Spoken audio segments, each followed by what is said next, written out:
the Stoics believe in giving people their own personal autonomy. They believe that you should always let people show you that they like you. You should always let people come to you. You should never suffocate people with your presence. That's one of the most important laws of Stoicism, is respect people's personal boundaries. And sometimes you don't know somebody's personal boundaries unless they show you how, through the restrictions they give you, but also through the... Like a boss. Now, since I know you're going to enjoy this, this is something that I teach in my course, Charisma Blueprint. And by the way, the income from the Charisma Blueprint that I get goes to my school and for paying for my education, pretty much. But in this course, Charisma Blueprint, I pretty much teach you guys everything that I'm going to teach you guys in this video, but in more in depth. It pretty much teaches you how to be more likable, how to be more approachable, and how to attract people in your life without pushing them away. I teach you guys two forms of charisma. One, the inner form of charisma, and the outer form of charisma. The difference is that the inner form of charisma is the charisma that you experience when you're face to face with someone. And the outer form of charisma is the charisma that people feel when they see you at a distance, right? And both are equal. You have the long sword and your short sword. And Miyamoto Musashi always told his warriors to learn to fight with two swords. Long sword for when the opponent is far away, short sword for when the opponent is close by. What I'm teaching you is the short sword and long sword method. Too many people only have one type of charisma. And in this course, I teach you how to have both types of charisma. The long sword for when people see you at a distance, like a teacher or like a celebrity or even a public figure. But then once people get close to you, you want to be likable. And we've all heard how a lot of celebrities are not likable. Why? Because they lack the short sword. So if you like this and you're interested in it, click on the description down below and purchase the course. And you guys can watch a free video to see if you like it. Purchase it, and if you don't like it, you can ask for your money back. I swear to God, I am not going to close the channel. Let's continue with the video. You see, one of the things that the Stoics always taught people is respect for autonomy, giving people respect of autonomy. That means giving people space. That means not crowding them. That means not touching them when they don't want to be touched. That means not talking to them when they don't want to be talked to.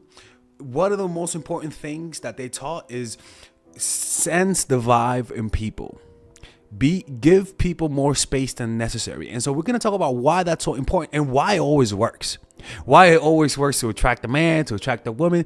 And this is one of those things that a lot of people don't follow because it does create anxiety. It is uncomfortable giving people space, especially when you want to get an answer out of them.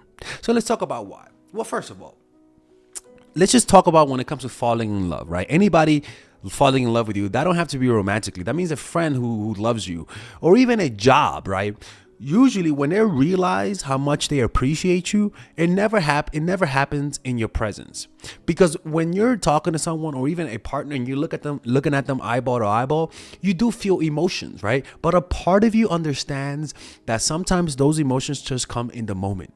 Sometimes those emotions are just adrenaline, and sometimes it's hard to tell the difference between feeling a genuine connection versus feeling a genuine versus feeling the adrenaline. Sometimes it's hard to tell the difference, right? Like telling the difference between certain foods, right? It's really hard. So the best way to tell is space. Why? Just like a crystal, right? Crystals become crystallized over time, right? Over time, little particles come together and form a crystal, right? Over time, the water in a cave that's mineral rich slowly evaporates and creates a crystal. But the crystal doesn't become crystallized instantly. It becomes crystallized part by part, little by little, right? And those parts by parts are little thoughts.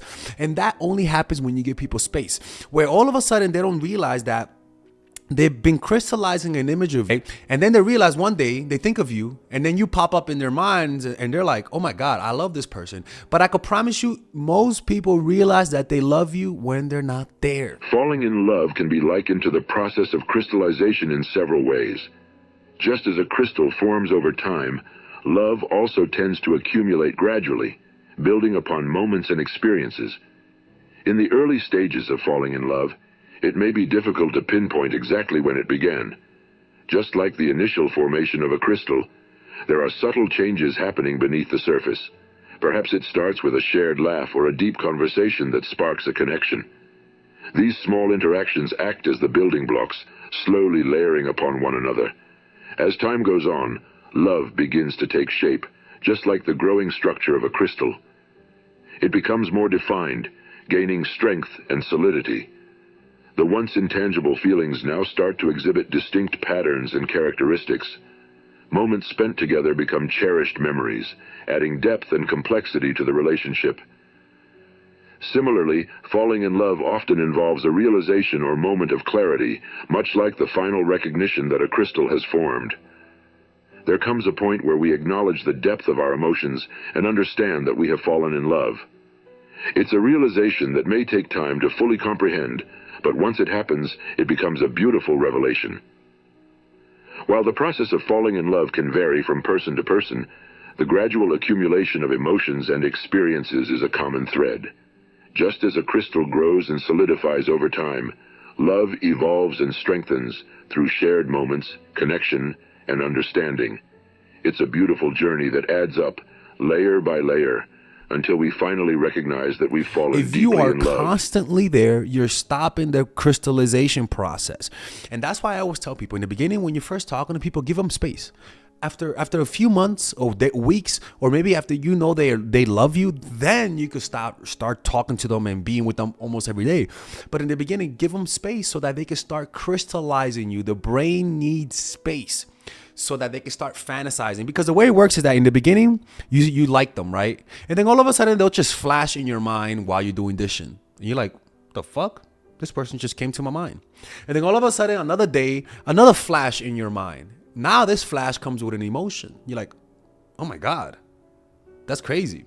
And then maybe one day you think about something bad that could happen to them. Then all of a sudden you feel deep compassion. Boom. That's another crystal. That's another particle getting into this crystal without you even knowing it. One day you wake up and you're in love with them. But this only happens when you're not around. That's what you have to understand. That's the most important thing to understand. So that's the first thing. It creates the crystallization process so that people can actually love you and appreciate you. But that can never happen if you don't give them space. There can be various reasons why people tend to realize they are in love only when the person they're falling for is not present. Let's explore some perspectives that shed light on this phenomenon. Absence makes the heart grow fonder. When you are physically apart from someone, there is a certain level of longing and yearning that can intensify emotions. The absence of their presence allows individuals to reflect on their feelings more deeply, leading to the realization that they are in love. Fear of vulnerability. Falling in love involves opening oneself up to vulnerability. Some individuals may hesitate to acknowledge their feelings until they are away from the person they're falling for. This distance provides a sense of safety, allowing them to process their emotions without the fear of rejection or judgment. Time for introspection. Being away from someone gives individuals the space and time to reflect on their thoughts and feelings. It allows them to evaluate their own emotions, assess the impact the other person has on their life, and recognize the depth of their perspective shift. Sometimes being physically separated from someone can bring about a change in perspective. It enables individuals to see the bigger picture, evaluate the relationship from a different vantage point, and realize the significance of their feelings. Comparison with others. When someone is not present, individuals may interact with other people and notice the contrast in their feelings. This comparison can act as a catalyst for the realization of their love, as they recognize that their emotions are unique and special. Emotional clarity. Distance can provide emotional clarity and remove distractions that may cloud judgment. When the daily routines and interactions are momentarily paused, individuals see. The next thing is that it allows you to show independence. One of the problems about falling in love is the sense of losing our sense of our ability to control our emotions. You see, when we're in love, we can't control our emotions. And one of the things that the Stoics always teach is controlling your emotions and depending on yourself. So giving people space will cause them to realize, oh my God, this person is independent. This person doesn't need me. But at the same time, if you actually like them as people, they're all, when in your presence, they're gonna sense that that they're gonna feel like they're the only ones in the world, and that's something that you could learn by practicing meditation. If you practice meditation, you learn to pay so much attention to what people are saying that they're gonna feel like they're the only ones in love in their life. You initially charm them with your full attention, and then once they're away, you live your life. You make them feel, which is the natural process of paying attention, like they were the most interesting person in the world. And what naturally, whatever you give to people, if they like you back and have some level of self-respect for you and respect for you, the law of reciprocation will come into play. You give them self-esteem and they'll give you back self-esteem. So when you're away and you give them the space, because people are going to say, okay, this person liked me, I was really charming, they're going to come to me, right? But it's their turn. You validated them. Now it's their time to validate you. It's only normal. Now they come to you. Now they text you. Now they want to see you. Now they want to hang out. They're the ones that do it, right? Why? Because you already took the initiative. When you were in person, you made them feel like they were the most interesting person in the world. But now it's their turn to make you feel that by them initiating some contact, initiating another meetup, now it depends on the sexes, right? But generally speaking, you let them do that, because nothing says you're an anxious mess than not being able to give people space. What that says is that I need you for my validation, and that's a burden that a lot of people don't like and a lot of people resent. The Stoics believe in giving people their own personal autonomy. They believe that you should always let people show you that they like you. You should always let people come to you. You should never suffocate people with your presence. That's one of the most important laws of Stoicism, is respect people's personal boundaries.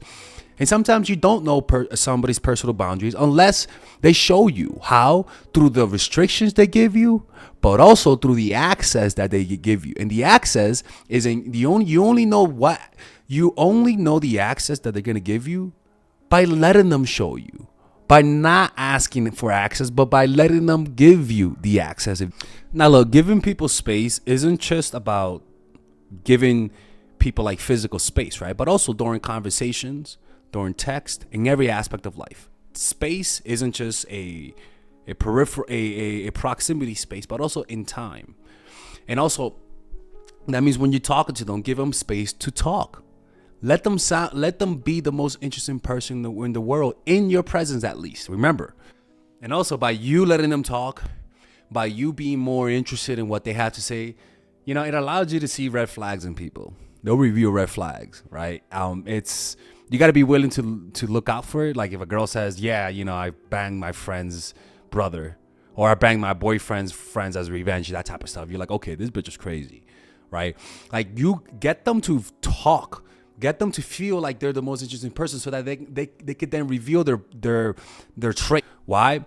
Because the whole point of all of this is to always try to give people the impression that they are interested. If you guys don't understand this, it's really important for self-esteem, for people to feel like that the person who's listening to them values what they have to say. You have to give it.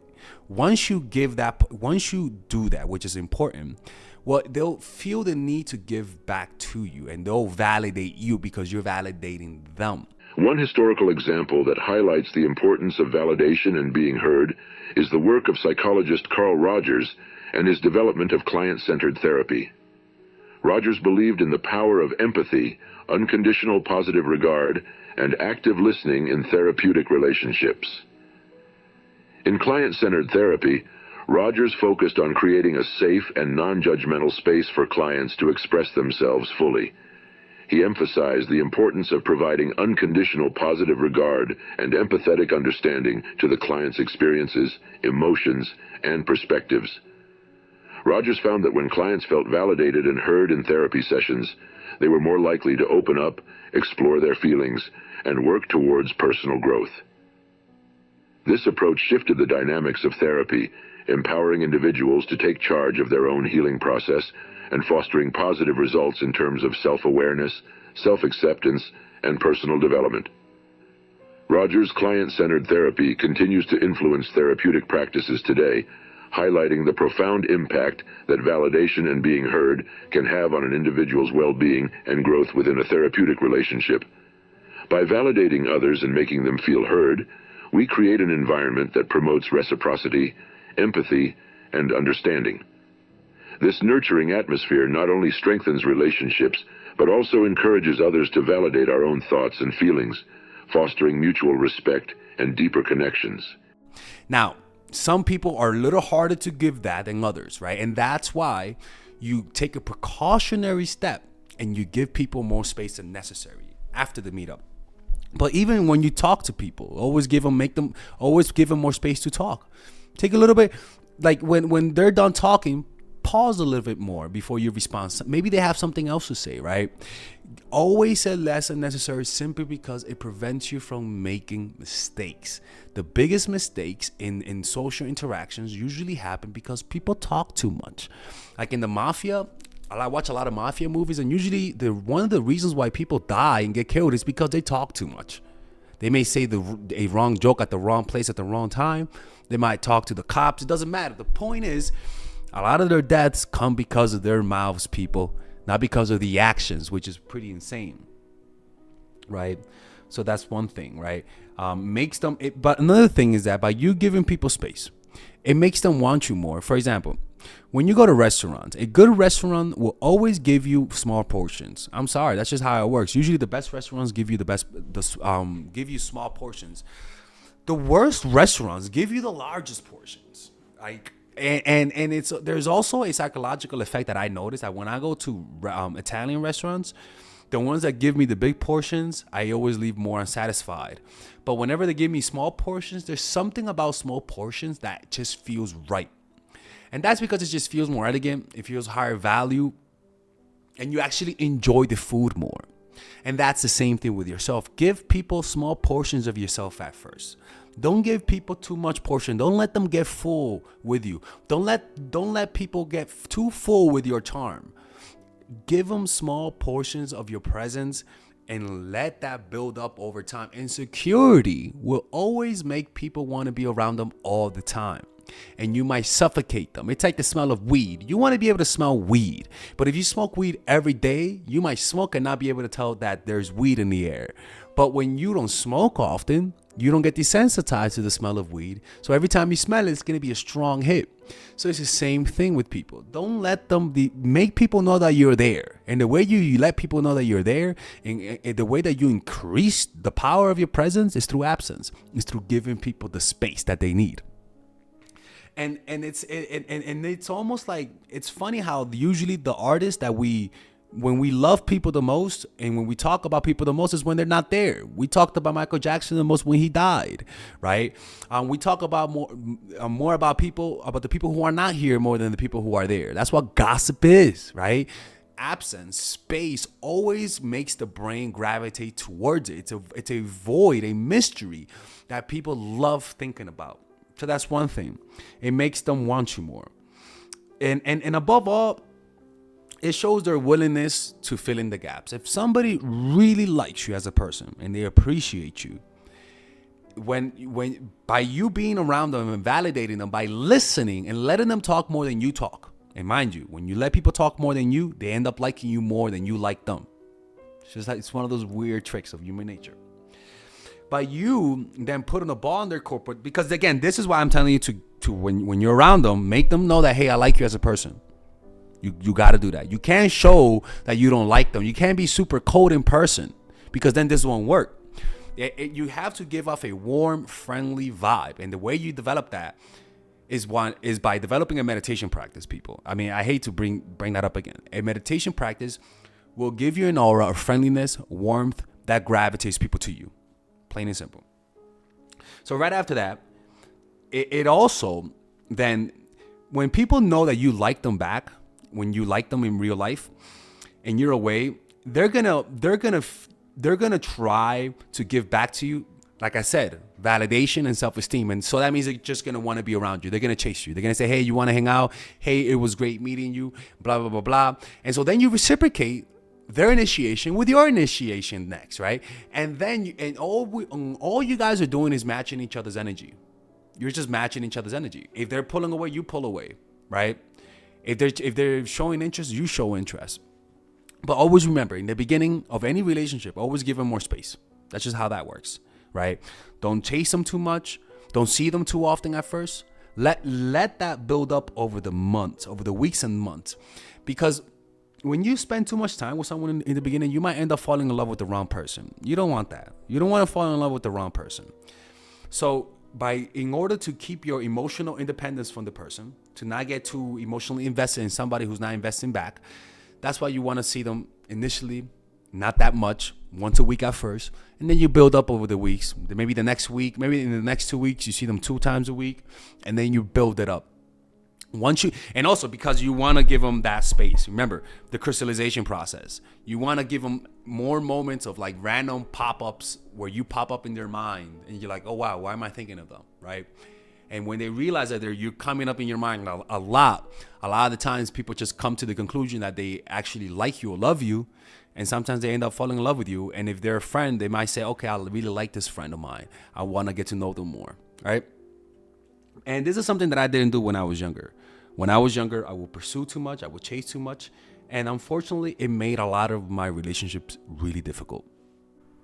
Now, look, if they don't pop up, don't be asking me if there's a pop-up blocker, if there's something wrong. If the person doesn't pop up after you pull away, it just means they don't like you. You have to understand that. Maybe they don't like, maybe you're not their type. Maybe they don't feel the chemistry. Maybe they don't like the way you look. Maybe they want you to have a certain job. It doesn't matter. Like one of the highest signs that you have self-esteem is that you're able to accept rejection without internalizing a story in your mind as to why they rejected you and repeated it in your mind compulsively. If you're able to not do that, you really have true self-esteem. And if you don't, you just have to get a meditation practice, people. I don't know how much I have to assert that. Meditation practice will help you with that. But please understand that these strategies work when they like you. When they don't quote unquote work, it means that they don't like you. And that's the beauty of it. You don't waste your time. And that's the most important thing in life, is not wasting our time. Anyways, I hope you guys enjoyed this video. If you guys ever want to work with me one-on-one, go to mindfulattraction.org. If you guys want to work on becoming more likable, purchase my core charisma blueprint by clicking on the description down below. And take care, and I'll see you guys later.